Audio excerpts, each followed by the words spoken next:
Hi hello నమస్తే అండి. Welcome back to our video. నా పేరు హరినాథ్. నేను కోవిడ్లో ఉంటాను. నేను కొత్తగా యూట్యూబ్ ఛానల్ క్రియేట్ చేసిన. నా ఛానల్ నేమ్ వచ్చేసి ఎస్వీకేడి వ్లాగ్స్. దయచేసి సబ్స్క్రైబ్ చేయండి. అలాగే పక్కనున్న గంట సింబల్ కూడా యాక్టివేట్ చేసుకోండి.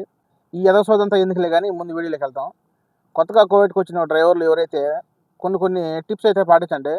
ఎందుకంటే ముళ్ళు చాకు మీద పడినా, ఆకొచ్చి ముళ్ళు మీద పడినా ఆకే బొక్క కాబట్టి. ఇది మాత్రం గుర్తుపెట్టేసుకోండి.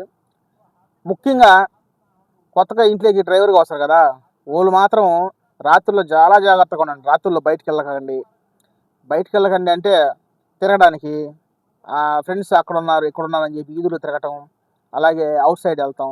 నిర్మాణ ప్రదేశాల్లో ఇప్పుడు బీడ్లాగా ఉంటాయి కదా, ఇసుక నేలలు, అలాగా అక్కడ పోయి కూర్చుందాం చల్లగా గాలి వస్తుంది అని చెప్పి ఇంట్లో చెప్పకపో అక్కడికైతే వెళ్ళద్దు. ఎందుకంటే అన్ని రోజులు ఒకటిగా ఉండవు. అక్కడికి పోయిన తర్వాత ఎవరెవరో ఏ దేశస్తులు వస్తారో తెలియదు. కొన్ని ప్లేసుల్లో అయితే దొంగతనాలు జరుగుతాయి, కొట్టడం అలాగే జరుగుతుంది అనమాట. మీ దగ్గర ఏమున్నా కానీ లాక్కెళ్ళిపోతారు. దానికి కారణం కోవిడ్లు కాదనమాట, నువ్వే. ఎందుకంటే వాళ్ళకి చెప్పేసుకోవాలా, వాళ్ళకి చెప్పినా కానీ ఆ టైంలో ఎవరైనా మబ్బులో తీసుకెళ్తారు కాబట్టి వాళ్ళు ఏం చేయలేరు, నువ్వు ఏం చేయలేవు అనమాట. నువ్వు కొత్తగా వచ్చినావు కాబట్టి భాష రాదు, ఏం రాదు, ఊ అనుకోవాల్సిందే. సో ఇది ఒకటి జాగ్రత్తగా పెట్టేసుకోండి. కోవిడ్లో కొంతమందికి కొత్తగా వచ్చిన డ్రైవర్లు ఉంటారు కదా, వాళ్ళు మాత్రం కోవిడ్లో కొంతమందికి ఒక పిచ్చి ఉంటుంది అనమాట. ఆది సినిమాలో కనిపించినప్పుడల్లా గుడ్ మార్నింగ్ అంటుంటారు కదా, ఆ విధంగా సలాం లేకు అని చెప్పి అదొక పిచ్చి ఉంటుంది. ఎక్కడన్నా కనపెడితే సలాం లేకు, ఎక్కడన్నా ఎవడన్నా కనపెట్టి సలాం లేకు అంటే పెట్టాలి. కొత్తగా వచ్చినాం కాబట్టి ఎవరు తెలియదు, ఇంట్లో అదొక గౌరవం అనమాట. తప్పు లేదు, పెట్టాలి ఖచ్చితంగా. మీరు ఎవరు వచ్చినా, చిన్నపిల్లడు వచ్చినా పెద్ద పిల్లడు వచ్చినా ఎవరు వచ్చినా సరే, దివాన్లో కానీ అలాగే నీకు ఎప్పుడైనా కనిపిస్తే మాత్రం ఖచ్చితంగా సలాం లేకు అని చెప్పండి. ఇంకేం అనాల్సిన అవసరం లేదు, ఎలాంటి రెస్పెక్ట్ ఇవ్వాల్సిన అవసరం లేదు. ఆ మాట అంటే కనుక అంతా అందులోనే ఉంటుంది కాబట్టి ఇంక మళ్ళీ ఎక్స్ట్రా మాట్లాడడానికి మీకు మాటలు రావు కాబట్టి మీకు మాటలు వద్దు, అలాగే ఇంకేమీ అనొద్దు. ఆ మాటతో అనేది సైలెంట్గా ఉండేసుకోండి. దివాన్లో పనిచేసేది అంటే కప్పులు గ్లాసులు ఇలా కడుక్కుంటూ చాయ్ గవ్వు గాంచుకుంటూ ఉండండి. అలాగే బండి తోలేవాళ్ళు అయితే బండిలోకి ఎక్కినప్పుడు సలాం లేకుం మామ, సలాం లేకుం బాబా అని చెప్పి మీరు మామూలుగా అంటారు. ఖచ్చితంగా అనాల, అంటేనే మనకు గౌరవం, వాళ్ళకు కూడా గౌరవించినట్టు ఉంటుంది. ఓకేనా. అలాగే బండిలో ఎవరైనా మీ కోవిడ్లతో పాటు ఇంకా ఎవరైనా అవుట్ సైడ్ వెళ్ళినప్పుడు వేరే ఇంట్లో వాళ్ళు వస్తుంటారు, కోవిడ్లు ఆడవాళ్ళు కానీ మగవాళ్ళు కానీ బండ్లు ఎక్కుతుంటారు. అలాంటప్పుడు వాళ్ళకు కూడా ఒక నమస్కారం పడేసి, అదే ఒక సలాం లేకుం పడేసామంటే ఫ్లాట్ అనమాట. మంచి అభిప్రాయం కలుగుతుంది.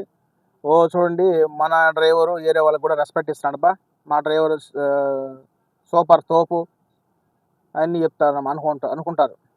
ఇలా అనుకోవటం కూడా ప్లస్సే కదా, మనల్ని మంచి అనుకోవటం కూడా. ఇంకొకటి వచ్చేసి ఫ్రెండ్స్తో ఎక్కడికైనా బయటికి వెళ్ళేటప్పుడు మీ బతాకు అలాగే మీ అకామా ఉందో లేదో చూసుకోండి. అలాగే మీ చేతుల్లో మీ సివిల్ ఐడి మీ చేతిలో పెట్టుకోవడానికి వీలున్నంత వరకు పర్సు మెయింటైన్ చేయండి. అలాగే ఎట్టి పరిస్థితుల్లో పర్సులో డబ్బులు మాత్రం పెట్టుకోవద్దు. మీరు ఎక్కడికైనా వెళ్ళినప్పుడు చాయ్కో లేకపోతే డ్రింక్ ఏదన్నా తీసుకోవడానికి మాత్రమే పెట్టేసుకోండి. మిగతా డబ్బులు ఇంట్లో పెట్టేసుకోండి. ఐ హోప్ నా కాడ లేదనుకో, నేనైతే అసలే పెట్టను, ఎందుకంటే నా కాడ ఉండదు కాబట్టి. ఇంకొకటి వచ్చేసి ఆడవాళ్ళని గౌరవించడం నేర్చుకోండి. మిస్బిహేవ్ చేయడం, ఇండియాలో లాగా అతి పనులు చేయటం, ర్యాగింగ్ చేయటం ఇలాంటివి అస్సలు అనుకోకూడదు అనమాట. ఇంక అనుకుంటే కనుక అప్పుడే వచ్చి దాని పరిణామం వేరేగా ఉంటుంది. సో ఇంకా చాలా ఉన్నాయి. ఇంకా దివాన్లో పనిచేసేవాళ్ళు, డ్రైవర్గా పనిచేసేవాళ్ళు, ఎడారిలో పనిచేసేవాళ్ళు, ఇలా అంతా చాలామంది ఉన్నారు కాబట్టి ఇంట్లో వీళ్ళందరూ ఇళ్ళకి సంబంధించిందే వస్తుంది. ఓకేనా.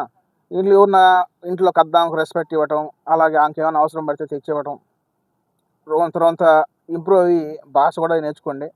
అలా నేర్చుకున్న పాట అన్నీ తెలుగు వాళ్ళు ఎవరైనా పక్కన ఉంటే అన్నీ వాళ్ళ మీద ఆధారపడకుండా మీకంటూ ఒక స్థానాన్ని ఏర్పరచుకొని మీకంటూ ఒక గుర్తింపు లభిస్తుంది. అలాగే మీ లాంగ్వేజ్ కూడా ఇంప్రూవ్ చేసుకోండి. అలాగే నిద్ర లేచిన పాటనే బండి తుడచడం, అలాగే బండి కడుక్కోవడం.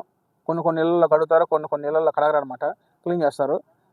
ఓకేనా. ఇవి వాళ్ళు చూసేటప్పుడు చూడనప్పుడు ఏదో చేసుకుంటారో ఏదో, తప్పులు అయితే చేయొద్దు. తప్పు ఏం జరిగినా తప్పు మీరైతే చూపించుకోకండి. ఎంతవరకు తప్పు మీ నెత్తిన వేసుకున్నారంటే అది మీకే ప్రాబ్లం. ఎవరు చేసినా అది మీరు ఎదురుగా ఉంటారు కాబట్టి మీదే.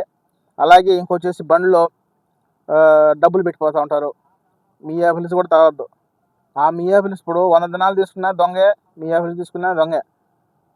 ఆ మియా ఫిల్స్ తీసుకున్నా అది ఒక రకంగా ఉంటుంది, కానీ పేరు పోయేది మాత్రం ఆ మియా కంసిను అలా వాళ్ళతోనే పేరు పోతుంది అనమాట. ఈడు దొంగ అనిపిస్తుంది. నువ్వు ఎన్ని ఏళ్ళైనా ఉండు, 20 ఏళ్ళ నుంచి 10 ఏళ్ళ నుంచి చేస్తా ఉన్నా కానీ ఆ మియా తీసుకున్నామంటే ఇంట్లో ఏం పోయినా కానీ ఓ పలానా ఓటు తీసుకున్నాడు, ఆ డ్రైవర్ తీసుకున్నాడు అని చెప్పి ఫస్ట్ ఏళ్ళు మన మీదకే వస్తారనమాట. అలాగే మనం అడుగుతారు. అలా 10 మందిలో మనం నిలదీసి అడిగినప్పుడు మనకి ఎంత బాధితంగా ఉంటుంది.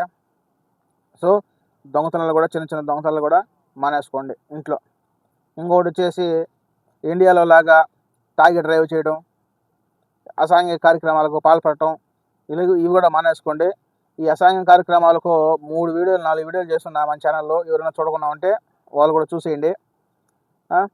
ఇదేనమాట కొత్తగా ఇంట్లోకి ఎవరైతే డ్రైవర్గా వస్తారో ఇలాంటి సందర్భాలు ఎదుర్కొని మీ విజయవంతం చేసుకొని మీ డ్రైవర్ లైఫ్ని ముందుకు సాగాలని మనస్ఫూర్తిగా కోరుకుంటూ సెలవు తీసుకుంటున్నాను అనమాట. నెక్స్ట్ వీడియోతో మళ్ళీ వస్తాను. అంతవరకు సబ్స్క్రైబ్ చేసుకోండి. అలాగే మీకు ఇంకా ఏమైనా డౌట్లు ఉంటే కింద కామెంట్ చేయండి. వీడియో మర్చిపోకుండా లైక్ చేయండి.